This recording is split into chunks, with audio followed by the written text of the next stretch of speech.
After defining the materials, we need to define the properties like a beam, column and slab. Just one by one we will define these three properties. Let us see how.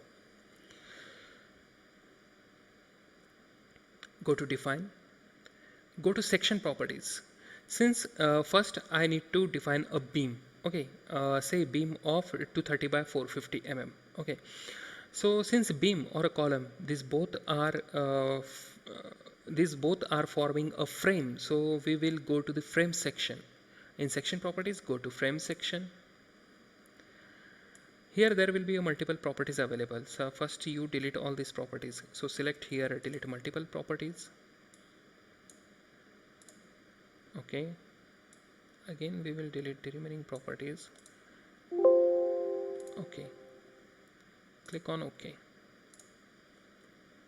So now click on add new property. So here we are aiming to define a rectangular cross section of a beam. So ensure that here concrete rectangular is selected and click here on a rectangular section.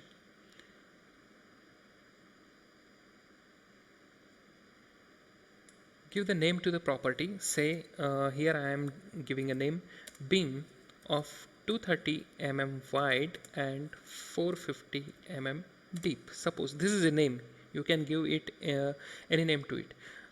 Material, here I need to define a material as a M20 for this beam. Then you can change the display color from here. Okay, then coming to this section dimension. So depth, I am requiring a depth of 450 mm while the width is 230 mm. Okay, then after this go to the property modifiers.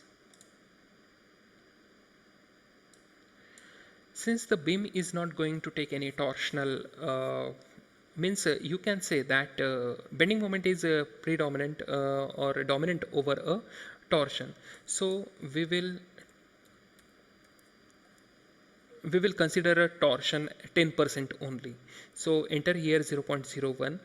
Moment of inertia about 2 axis, let it be 0.35, and moment of inertia about 3 axis, again I'll enter as 0.35. The reason being reason I will explain in the videos which will be explaining all these things later on. Okay, so click OK here, then go to the reinforcement, modify show bar.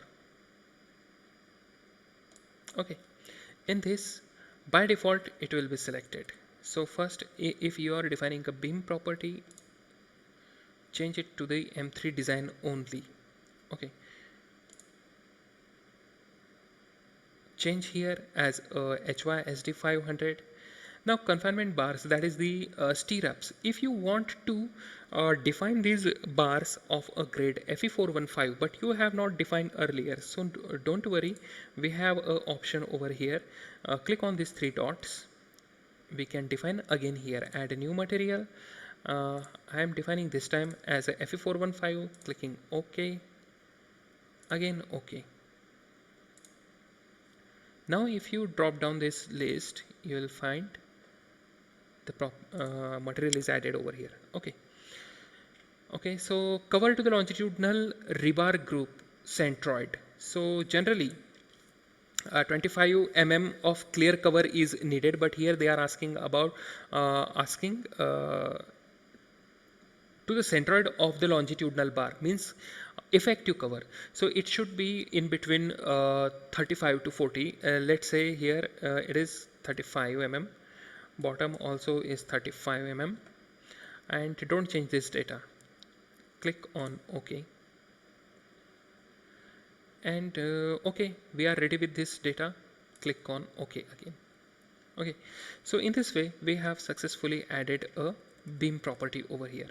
If again if you want to add another beam property, for example here we don't require, but for example if anyone wants to define a 230 by 600 beam, so just select this beam, okay, And here is another option, that is add don't click on add new property, add a copy of a property. Okay, so add a copy of a property.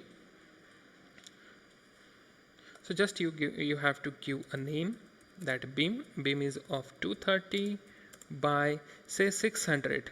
Okay, and everything will be same, just you have to change the depth over here. You don't have to define again these property modifiers, reinforcement like this. Everything will be same as what you defined earlier. So just click here OK after changing this name and the dimensions. So property is added. Now we will define a column. We require a column of, see here, all columns are of 300 by 5 to 5 mm. Orientation must be as shown. Okay, no problem. And slab thickness of 150 mm and circular column of a diameter 300 mm. Okay, first of all we will define this. So add a new property. Of course, again we will require a rectangular one.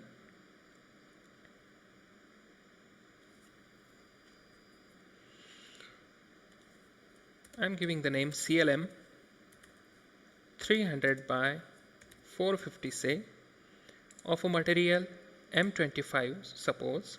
Okay, and depth we require is of 450 mm, it is of 300 mm.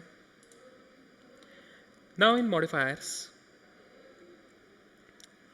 here also we need to consider only a 10% of torsion, moment of inertia about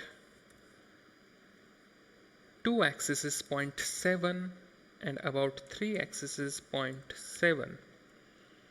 Okay, in reinforcement modify show rebar. By default it will be selected for column. Yes, perfectly alright, don't change it. Longitudinal bar, change it to FE500. Confinement reinforcement, let it be of a 415 or of the same. And then clear cover to the confinement reinforcement should be 40, so it is perfect. And longitudinal bar size and area, so in our market let this be 16. Corner bars, okay, let it be 16. It doesn't matter what you enter over here. Ultimately you are getting the area of steel required either in percentage or in mm square. Okay, confinement bar, but still let us define, and these are the spacings. Okay, so I am clicking on OK, not changing this data anymore. Okay, and click on OK again. So column is added. Now to add a circular column, again I will click on add a new property. This time I will choose a circular section. Okay, so here if I am giving a name as a circular 300, okay, 300 mm is diameter. Again I am choosing a grade of material as a M20, gave the value of 300 mm of a diameter. Okay, modifiers, again we will change the modifiers same as before.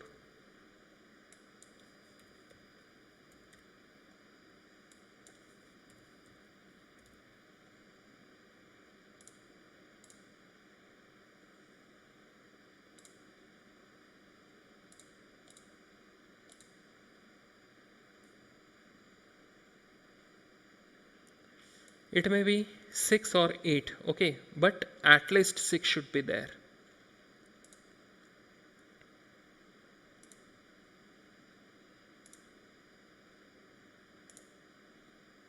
Okay, so all frame sections we have defined. Now last we need to define, or click here OK, we need to define a slab sections. So again go to define, section properties, and select here a slab section. Okay, so here click on add new property. Let the name of slab be, let it be SLB 150. Okay, since I need to give a depth of a 150 mm. Material I'll choose as a M20. Modeling type, it should be a shell thin. Okay, we can define here shell thin or a membrane. I'll tell you when we need to define a shell thin or when we need to define a membrane. Whenever your plate material, that is like a slab, is resisting any load or any moment, we need to take, or we need to define it as a shell thin. And if we define it as a membrane, so you can imagine your slab as like a tablecloth. Okay, imagine a table on which we put one cloth, and on which if we keep our laptop or any load on it, so whether the tablecloth is going to resist any load? No, it is just a covering, means it is not resisting any load, or it is not helping to support the load. Okay, so it means that it is behaving as a membrane. So whenever you need to define a structural element which is resisting a load, select shell thin. Then in slab, change the dimension to 150 mm and click OK. So you can see that property is added. Okay, so in this way we have successfully defined all the properties that required to draw the uh, structure, or to erect the structure. So we will draw beam, column and slab in next video. Thank you for watching the video.